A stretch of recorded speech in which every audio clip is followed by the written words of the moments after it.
Welcome back to my YouTube channel और welcome to differential calculus part 5। पिछले part में हमने लंबाइयों के बारे में बात की थी। स्पर्शरेखा की, अभिलंब की, अधोलंब, अधोस्पर्शी, इनकी लंबाई के बारे में बात की थी। इसमें हम लोग पैरेलल इक्वेशन जो आपका चालू है चैप्टर का नाम जो नाम है वही उसके बारे में डिस्कस करेंगे। ध्रुव से स्पर्शी पर डाले गए लंब की लंबाई, उसके बारे में बात करेंगे हम लोग। हम मानते हैं हमारे पास कोई एक वक्र ले लेते हैं हम इस प्रकार, ठीक है। कोई एक वक्र मान लेते हैं हम। तो इस वक्र पे मैं कोई इस पॉइंट पे टेंजेंट ड्रॉ करता हूँ और जैसे कि मैंने इस पे टेंजेंट ड्रॉ कर दिया, इसे मैंने पोल मान लिया, ठीक है। तो ये आर होगा, ये थीटा होगा, जैसा कि आप लोग जानते हो। ये साई होगा, ये फाई होगा, ये पॉइंट भी आर कोमा थीटा होगा। इन सब के बारे में आप पहले से ही जानते हो। ये कोई वक्र है, ये कोई स्पर्श रेखा है, इन सब चीज़ों के बारे में आप पहले से ही जानते हो। मुझे इसके बारे में बताने की और ज़रूरत नहीं है। तो मैं क्या कहता हूँ, ये जो हैं, तो मैं कहता हूँ कि हमारे पोल से इस पर एक लंब डालते हैं इस तरह से। माना ये कोई लंब डाला है हमने, एम ओ एम है ना, और इस ओ एम को लेट करते हैं हम। ओ एम बराबर स्मॉल पी, हमने इसे लेट किया स्मॉल पी से, रिलेट करता हूँ मैं इसे लेट। तो हमें इस वाले में आज की वीडियो में यही फाइंड आउट करना है, the length of the P, this P, O M T P. ये पी जो है यही हमें फाइंड आउट करना है। आज का हमारा गोल ही यही है। तो देखो, तो ट्राइंगल ओ पी एम जो आपको दिखाई दे रहा होगा, ट्राइंगल ओ पी एम है ना, ये दिखाई दे रहा होगा आपको, ट्राइंगल ओ पी एम। अब इस ट्राइंगल ओ पी एम में देखते हैं फाई एंगल से रिलेट करते हैं हम लोग, सीधा ही फाई एंगल से रिलेट करते हैं। तो मैं शुरुआत करता हूँ इसकी। In triangle O P M, okay, in triangle O P M में देखेंगे फाई से ले लेते हैं। साइन फाई क्या होता है, साइन फाई। देखो 90 डिग्री का एंगल ये वाला है, तो 90 के सामने वाला तो करंट हो जाएगा आर हाइपोटेनस, और एंगल के सामने वाला होता है लंब, ओके। तो O M upon O P, O M upon O P, ठीक है। ओ एम क्या था, पी, ओ पी आर। तो यहाँ पे हमें पी यहाँ से मिला है आर साइन फाई, हमें आर साइन फाई यहाँ पे पी की वैल्यू निकल चुकी है यहाँ पर, आर साइन फाई। ये एक रिलेशन होगा P equal to R sine phi का, इसे आप लोगों को याद रखना होगा, ओके। इसे आप लोगों को याद रखना है, एक इम्पोर्टेंट रिजल्ट है ये। इसी से क्वेश्चन बनाए जाते हैं, इसी से क्वेश्चन सोल्व किए जाते हैं, लेकिन इसका ज़्यादा इतना यूज़ भी नहीं है। प्रूफ वाले क्वेश्चंस में ज़्यादातर इसका यूज़ होता है। अब हम आगे बढ़ते हैं, इसके बारे में हम लोग बात करते हैं। हम बात क्या करते हैं, जैसा कि आप लोग पहले से जानते हो कि जो टेन फाई है वो होता है R D theta upon D R, okay. आपको इस टेन फाई के बारे में पहले से नॉलेज है। टेन फाई क्या होता है, R D theta upon R D theta upon D R ये होता है। टेन फाई के बारे में आप लोग पहले से ही जानते हैं, मुझे कुछ बताने की ज़रूरत नहीं है, हमने पहले भी इसे डिराइव कर चुके हैं हम इसे। अब मैं कहूँ कि इसका मैंने रेसिप्रोकल कर दिया, व्युत्क्रम 10 का कोट होता है, तो ये 1 upon R D R upon D theta नहीं हो जाएगा क्या? ये होता है, ठीक है। 1 upon R D theta upon D R हो जाएगा, प्रतीक हैं। अब ये रिमेंबर इक्वेशन ले लेता हूँ फर्स्ट, ठीक है। फर्स्ट इक्वेशन यहाँ से, तो यहाँ से आते हैं, ठीक है।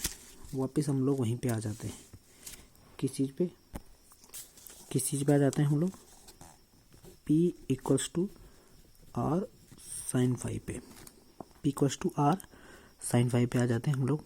तो हम कहता हूँ क्या, मैं अगर इसे 1/P ले लूँ तो ये हो जाएगा 1/r साइन फाई, ठीक है। ये 1/r साइन फाई हो जाएगा, रेसिप्रोकल ले लिया।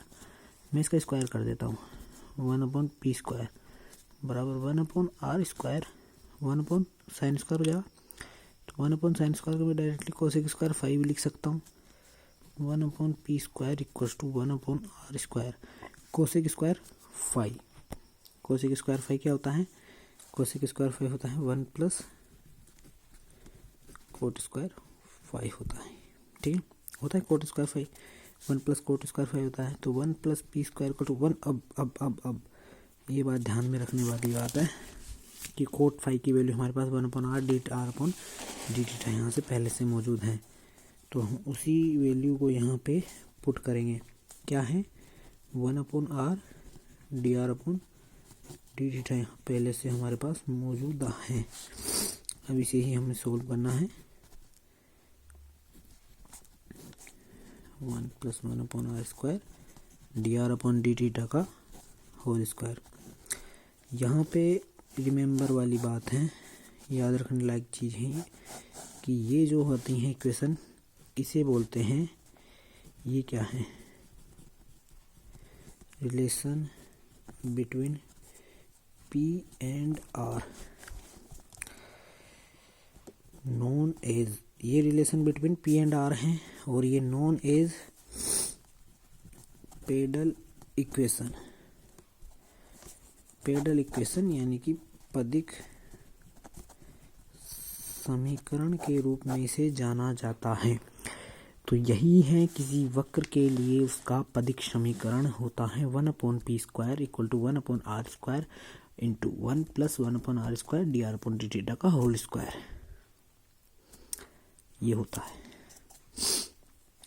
इसको विस्तृत रूप से अगर आप लोग लिखना चाहो तो इसे इस तरह से लिख सकते हो आप, 1/r square plus 1/r to the power 4 dr dt का होल स्क्वायर। इसे आप लोग इस तरह से भी लिख सकते हो, ये आपका पदिक समीकरण हो जाता है।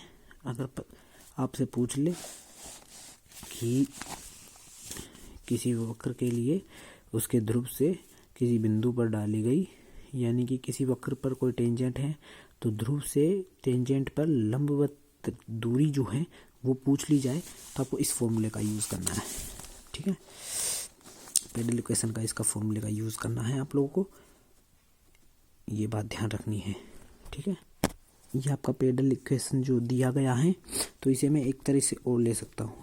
लेट हम कर देते हैं 1/r को u में दे देता हूँ मैं, जो आपकी बुक में बताया गया 1/r को u के हिसाब से दे देता हूँ मैं। तो इसे डिफ्रेंशिएट करें अगर अपन u को किसके सापेक्ष, du d थीटा के सापेक्ष से अपन डिफ्रेंशिएट करते हैं, तो हमें 1/r का डिफ्रेंशिएशन पता है, -1/r स्क्वायर हो जाएगा और r का dr d थीटा हो जाएगा, ठीक है। ये बात ध्यान में रखें। और ये डिफरेंशिएशन मुझे बताने की ज़रूरत नहीं है, ये डिफरेंशिएशन आपने पहले भी कर रखे होंगे और आप 12th पास करके आए हैं, ऐसा तो है नहीं कोई बिना पास करे ही आ गया हो। तो ये सब आपको आने चाहिए, मैं ये सब दोहरा नहीं सकता हूँ। और 1/p स्क्वायर बराबर 1/r स्क्वायर है, तो 1/r इक्वल टू u है यहाँ पर, ये देखिए। तो मैं 1/p स्क्वायर बराबर क्या लिख सकता हूँ, 1/r को जो u लिखा तो ये u स्क्वायर हो जाएगा, और ये जो 1/r माइनस में दे रखा है इसे मैं माइनस में ले लूँ, स्क्वायर है कोई फ़र्क नहीं पड़ता है, माइनस इंटू माइनस मान लेते हैं तो, है ना। तो ये आपका हो जाएगा du d थीटा का होल स्क्वायर। इसे भी आप लोग पेडल इक्वेशन बोलते हैं, इसे भी हम लोग पदिक समीकरण कहते हैं। ये पदिक समीकरण का आपका दूसरा रूप है, ठीक है। तो ये हमने फॉर पोलर कर्व के लिए डिफाइन कर दिया है। अब बात आती है कार्टेशियन कर्व्स के लिए, कार्तीय वक्रों के लिए, यानी कि कार्टेशियन कर्व्स। ठीक है, कार्टेशियन कर्व्स के लिए हम बात करते हैं। मान लिया कोई भी आपका कार्टेशियन कर्व होगा f(x, y)=0, फंक्शन है कोई x, y में। ठीक है, तो we know date r² = x² + y² होता है। ये बात आप लोग पहले से जानते हैं, हमने इसे डेराइव भी किया है। तो मैं क्या जानता हूँ कि अगर किसी पॉइंट P माना मैंने, कोई पॉइंट P था x, y पे, तो इस कर्व पे हमें टेंजेंट तो चाहिए होगी ना। देखो डिस्टेंस ध्रुव से वक्र की है, नहीं, डिस्टेंस ध्रुव से वक्र पर स्पर्श जो था, स्पर्श रेखा जो थी वक्र पर, तो ध्रुव से उस स्पर्श रेखा की लंबवत दूरी है P। तो यहाँ पर हम वैसे ही डिफाइन करेंगे। ठीक है, तो स्पर्श रेखा चाहिए होगी Px, y पे मैं स्पर्श रेखा लिख देता हूँ। यहाँ पर Px, y में मैंने स्पर्श रेखा लिखी है ये। ठीक है, ये मैंने स्पर्श रेखा लिख दी है। dy/dx उसका स्लोप हो जाएगा 8p, तो dy/dx लिख दिया मैंने इसको। अब 0,0 से ओरिजिन क्या होता है, 0,0 से, इस पर हम लोग, आपको पता होगा, किसी से डालते हैं तो ax + by + c/√a² + b² का ये जो फॉर्मूला है किसी की डिस्टेंस का, शायद आप लोगों को याद हो या ना हो, फिर भी अगर करते हो 0,0 से डालते हो तो यहाँ पर ये आ जाता है P। अगर आप लोग डालते हो तो बाद में फाइनल आंसर आपका यहाँ पर ये निकल के आ जाएगा।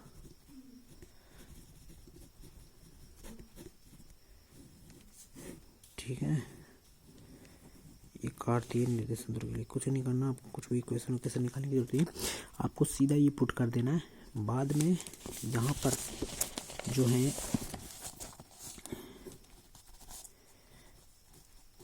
ये बनेगा आपका, मैं अभी फिर से बता देता हूँ, और मैंने पहले भी अभी बताया है। पोलर के लिए निकाला तो जो पदिक समीकरण है,